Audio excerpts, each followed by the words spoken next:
Ayan guys, napisa na yung itlog. Nakakatuwa pala, no? Ayan yung temperature. 360 degree ang init ng machine na yan. Tapos 21 days ang pisaan ng itlog na yan. 21 days lang guys. So mag-start na magpipisa lahat ng itlog. Ayan, makulit na siya at mayroon nang napisa ulit. Yan, sunod-sunod na yan guys. Kinabukasan, marami nang mga napisa dyan. Ayan, nakakatuwa. Tingnan nyo, dami-dami mga kulay. Ayan guys.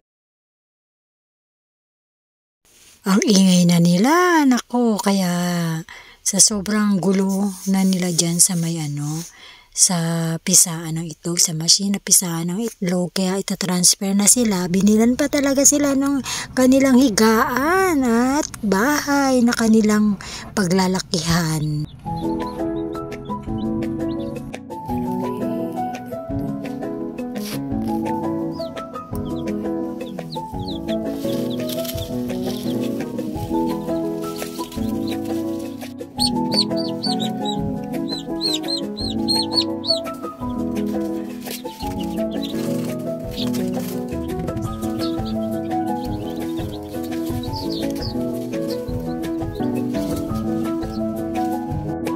Get in! Yan, ilang araw ko na-harvest. Ngayon, naka-harvest ko 3.